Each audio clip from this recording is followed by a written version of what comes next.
my puppies. Shh, I'm back now. I hear you. I hear your little noises. I hear all your little cries.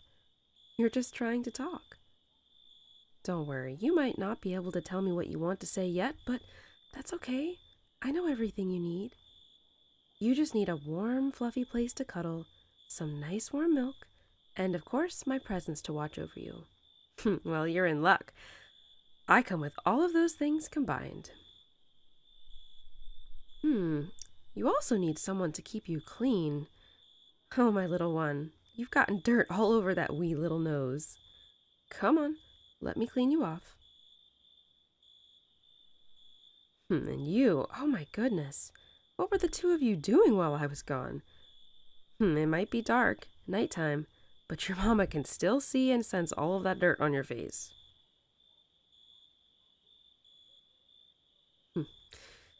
Well, now that you're all clean, how about a midnight snack? That's what I thought. Come on, there's plenty for both of you. Now, while you enjoy your meal, I'll tell you all about my adventures today. This morning, I was up just before the sun rose. I went down to the river, and can you guess what I saw there while I got a drink? Right across the river was the biggest moose I've ever seen. He had antlers as big as tree branches. I stood there and watched him for such a long time.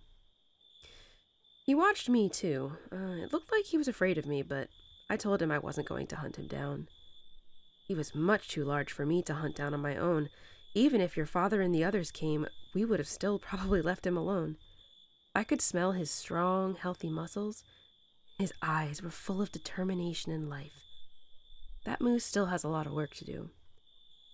I watched him as he turned on his big, slow way and walked back into the woods. You see, little wolves, a moose like him could have fed us for days, weeks even. I admit, my stomach did growl a bit. It would have been just so convenient. If we could have hunted him, I wouldn't have to go so far for meat, and your father could take a big rest. He wouldn't have to come back and, bring food and everything so much. It would just be right there. The river's not far from our den. There's many reasons why I did not hunt him. One of the first is that he was way too big and strong for a wolf like me to take down. Perhaps I could have howled for the pack, but a moose that big and young and strong is just too great a risk. You see, our prey have a right to fight back, and we try not to take unrealistic risks, little wolves. A moose kick can kill one of us, and their antlers can do great damage as well. If we ate every edible creature we came across, I worry we might eat them all and soon run out. By letting that moose go, I know he will go on to create more and more moose, and perhaps one day in the future, we will hunt them. Sometimes, when you see something you want right in front of you, the wiser choice is to let it go. Suppose we did bring that moose down right near our den.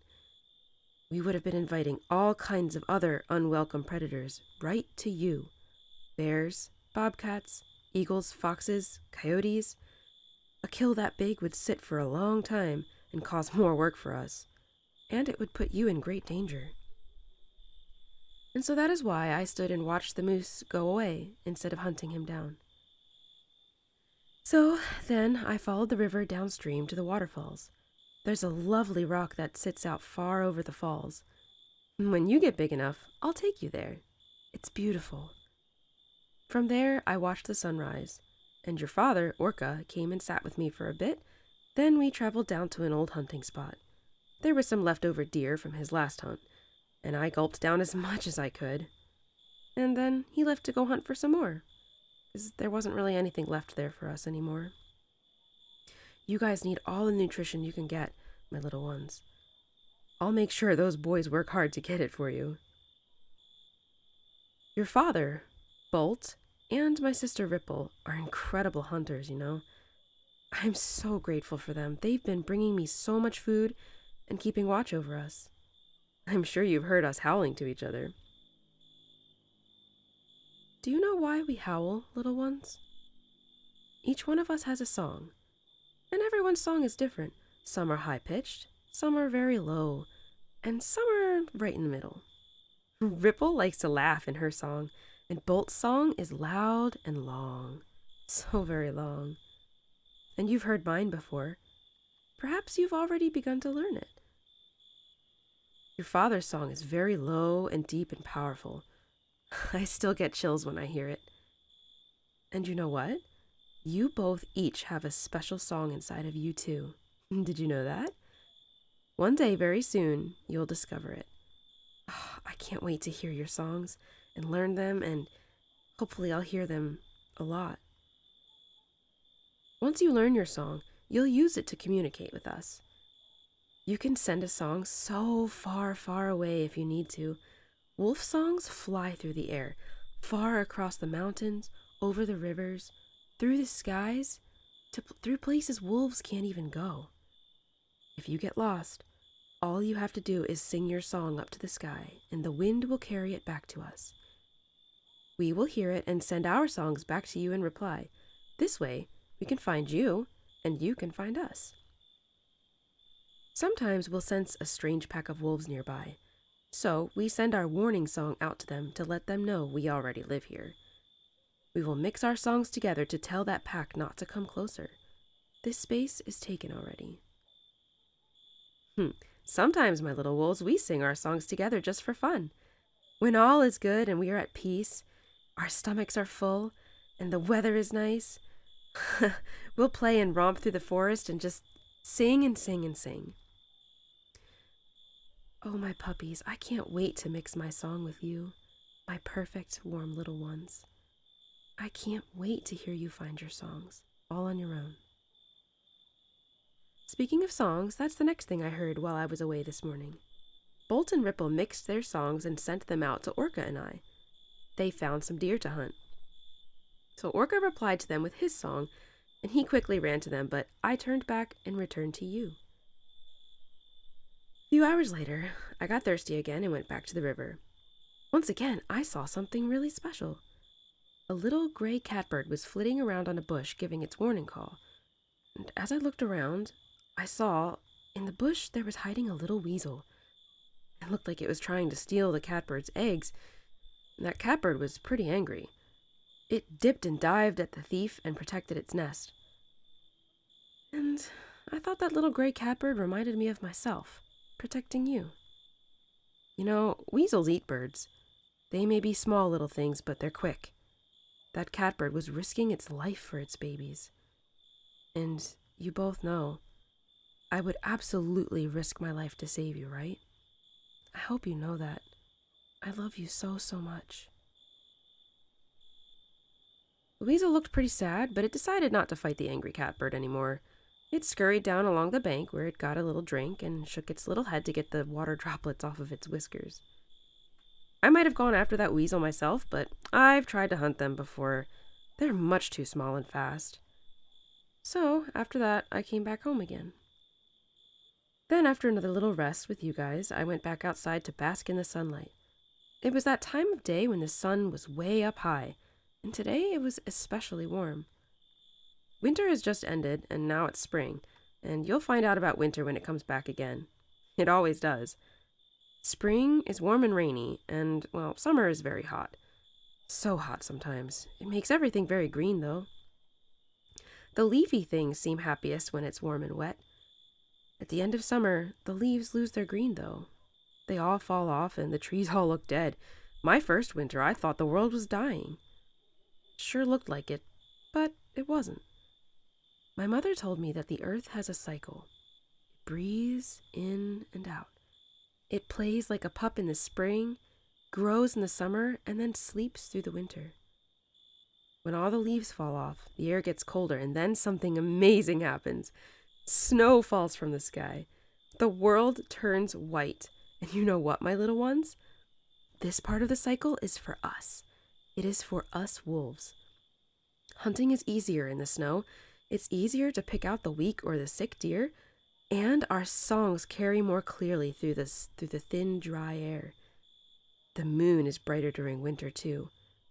You know, I kind of think the moon is like one big snowy light.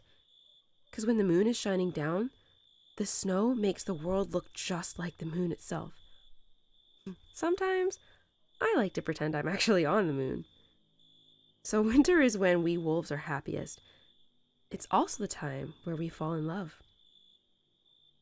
My sister and I met Orca this winter. You see, our pack, well, it's kind of complicated. Both of our packs sort of kind of combined. It's a bit of a complicated situation, not like most wolf packs. Usually, from what I was told by my family, a male wolf will leave his pack and try and find a female wolf, and sometimes female wolves will leave too. So Orca left his family, and he found my sister and I one day while we were out exploring. I sort of thought he was pretty handsome, you know? Ripple, my sister, she wasn't too sure about him at first, so I listened to her and we went back to our family. He followed us, but when my parents saw him, they chased him off. Oh, but my puppies. I couldn't stop thinking about him. So I snuck off one day and I found him again. And of course, he asked me if I wanted to run away and start a new pack with him. And I admit, I couldn't resist such an idea. You know, I've told you before, I wanted you both so much. So off I went. We traveled all over the mountains for many weeks, searching for our own place, until one day, Bolt, Orca's brother, showed up. I wasn't too sure about Bolt, but Orca reassured me that his brother was safe, and we eventually started to get along, and I learned to trust him. Then, one day, I heard a song I hadn't heard for a while. My sister's. Oh, I missed her so much. I sent her my song back, and suddenly, it was the four of us. Bolt, Ripple, Orca, and myself. Hunting was so much easier with the four of us. We all agreed it would be better to start a family with more help. So, now here we are. Oh, my little pups, I can't wait for the day you can crawl out of here and meet them. They can't either. They're so very eager to meet you. Very soon. Very soon, my little pups. And, I think I'll find another little den for us. One that you guys can get out of, very easily. The bugs in here are starting to get pesky anyway, so... Well, in the meantime, just take your time, my little wolves. Eat and rest and grow. You're gonna be big wolves before we know it, and I will show you the world that we were given. Oh? Did you hear that? Orca, Bolt, and Ripple found some food. Those are their songs. They'll be back soon with a special delivery for us. Let's just wait here for them, okay? Just listen to those crickets. The crickets are those little chirpy bugs you've started to hear. They'll lull you to sleep. There you go, my little wolves. Shh. Just relax and rest. Soon you'll leave this place and meet your family. You'll explore the whole wide world. You'll learn to hunt and run free. And maybe one day, you'll start families of your own. But for now, dream of the stars, the snow, and the moon. Imagine what all the animals will be like when you see them. Catbirds, the hawks, the bears, the otters, the beavers. Just imagine. And I'll be here watching over you the whole time. Good night, my little babies.